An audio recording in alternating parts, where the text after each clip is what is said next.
Okay everyone, welcome back to another video on the channel. Today we're back on GT Sport and we're back for a track guide for the new Lewis Hamilton DLC at Lago Maggoire in the Group 3 AMG GT3 car. So for this guide, we've managed to achieve the diamond time. We did obviously do this when we live streamed, and then I've come back on it and improved the time slightly. This track is not one of my favourite tracks. I don't really go very well around this track, so the lap time it's just adequate. I think it's still about half second to 6-7 tenths off the top times. However, it's still about 6 tenths to 7 tenths faster than the diamond time that you will need to get your diamond rating on this track. So I think the majority of people will be able to, with a little bit of effort and a bit of perseverance with this one, they should be able to get the diamond time if you really want to get that is. Now, like I say, it's not one of the hardest time trials. I think out of the 10, I would rate this as one of the more easy times to achieve. It feels very achievable. You can see you're gaining on Lewis Hamilton's time a lot of the way round. So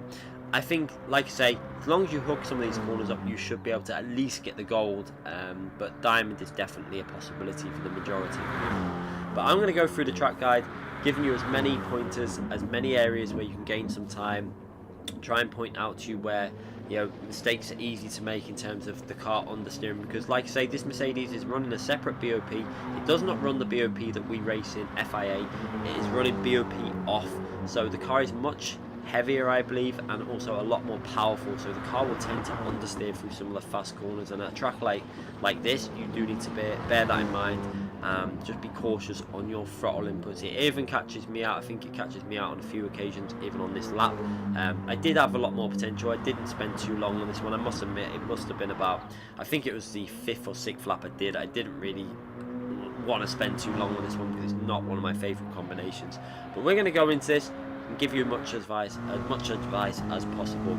So going into turn 1, you're going to see we're going to brake just after the 100 board on the right hand side. It's not going to be that far after. I like to brake quite early. You see there, braking inputs already going in just past that 100 board on the right hand side, and we're going to aim to get over the curb on the left hand side. Now, one thing you want to do is try not to get too far over the curb. You can see the steering inputs already going in. You can see the line that I want to take into this corner. I do actually turn in a little bit too early. You're going to see that left hand tyre get a little bit too high up on that higher curb. That's going to unsettle the car slightly and slightly hinder your entry into this next corner. You see how I'm having to really over rotate the car to try and get it into this right hand corner now. What you want to do for this corner is try and hold it very tight and narrow all the way around this right hand corner. You see, keeping the right hand tyre pretty much on the curb all the way through the corner, and then just as you're coming out of the exit on the power now, 50%, then 100%, and now you're going to swing the car over to the right hand side to try and give yourself as much of an angle into this next left hand corner. You can see that red line where I'm really going to try and swing it out wide. You can see already turning left though into this left hand corner, getting the right hand tyre over that white line to maximize the entry into this left hand corner. You can see there, throttle at around 50% there because I'm dropping it down, completely coasting now as we go through this corner, because we want the car to stay as far to the left as possible. A little bit of throttle going back in now to 50% and then accelerating up into corner. Then we're going to hit the brake very early. I like to brake a little bit early for this corner just to give yourself, again, the rotation on the front to help the front rotate into the corner and to bite the front tyres into the tarmac and give yourself as much of an exit speed as possible. You can see that right hand tyre on the curb there, and then we're going to put that throttle maximum on now and use the full width of the track, using some of the curb on the left hand side and accelerating down the hill. And you can see we actually gained quite a bit on Lewis Hamilton's the delta there, as we gain all the way down the street from getting a stronger exit from that corner. Now hitting the brakes nice and early. You can see quite a bit before the end of the curb there on the left hand side.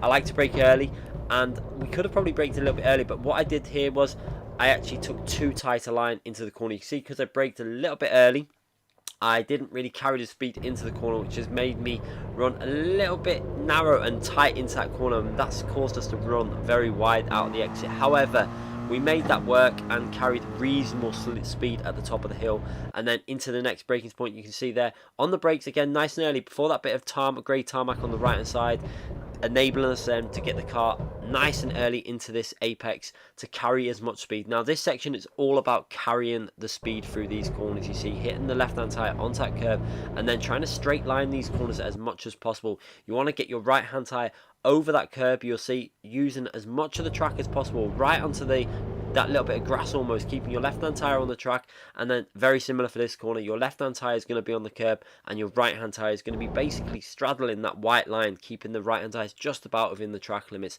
all the way through this corner.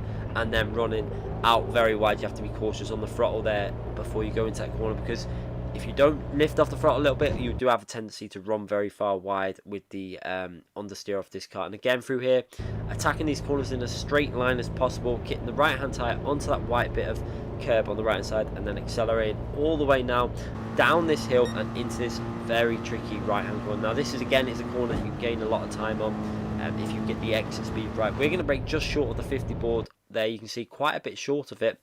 Brakes on nice and early. Again, I like to brake earlier to get the exit speed rather than going in really deep. You see now we're going to attack this corner, quite a narrow entry. You can see we're not going to run too far wide. We're going to go in quite early, hit the curb on the right hand side with the tyres, and you want to try and keep that right hand tyre on the curb for as long as possible, and then on the throttle nice and early as possible will give you the momentum all the way up this hill. Very important to get that momentum up this hill as we then turn into this left hand corner. Turned in a little bit early. You can see at this point I would have rather have been following that red line with the middle of the car, but we've gone in a little bit early. That's going to compromise myself, and you're going to see it with my throttle inputs. I'm going to start messing with the throttle a little bit because I do know that at this point I'm going to need to be careful. You can see the throttle off there because of the angle that I've took through this corner. You would really want to be going through this corner pretty much flat out, but I'm having to play with that throttle because we've gone into the apex a little bit awkwardly. Now into the next braking zone, we're going to brake again short of that 50 board. Very important to brake short. I find the earlier the braking the better, and even then we actually brake a little bit too late. You can see that I've missed the apex slightly. I would have rather have had that right hand tyre onto the curb there, and just to give myself a better entry and able to put on the throttle back on a little bit early. As you can see, again, having to play with that throttle because we've not took the best entry.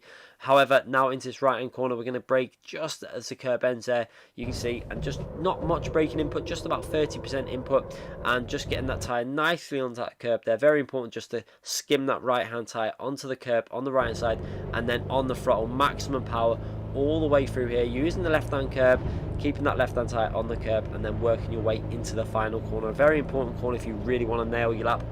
I took this a little bit easy and didn't take much risk.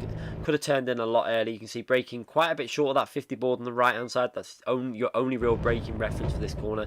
Down into third gear and trying to chuck it in. We don't really risk chucking it in too much. You can be a lot more aggressive on that curb on the left hand side and take a lot more of that, and that will actually help you rotate the car all the way through the corner. However, I played it nice and safe, used some of the exit there.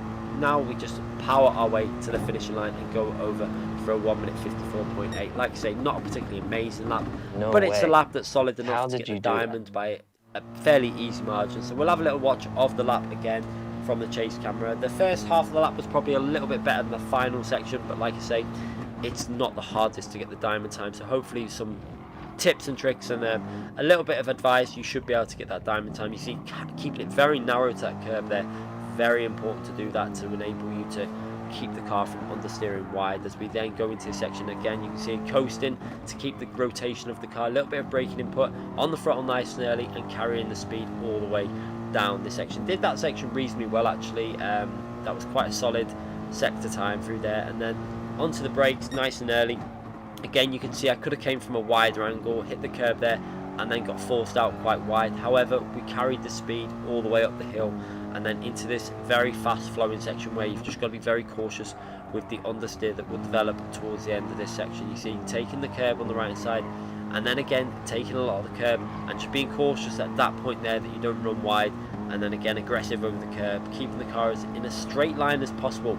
It might only be a fraction of a second that you gain, but these fractions of a second can be vital in getting that diamond time so that you can unlock the unlimited credits in this game. And then into the braking point, you see there braking short of the 50, again clipping the apex nicely onto the throttle very nicely there with a nice upshift. Actually enabled me to carry really nice speed, but we turned in a little bit too early for that corner. Could have actually widened the line and slightly had to get off the throttle. You can see the throttle inputs being played with, and nearly ran wide there, but just about got away with it. And then again into this right hand corner, you can see how I had a little bit of space to the apex, so there was room for improvement on that apex. Through here, quite nicely done onto the curb, carrying the speed all the way through the corner. And then we just come into the final corner where, again, we didn't take much risk. We just kept it quite simple, got it close to the apex, could have been a bit better, and just carry the speed all the way to the outside of the track and over the line for that 1 minute 54.8. So hopefully this track guide will help you out. It will help you achieve the time that you need to achieve. If you haven't already subscribed to the channel, make sure you hit that subscription button on screen at the moment, and there are some links for some more track guides for more of this Lewis Hamilton DLC on screen at the moment. Thanks again for watching, everyone.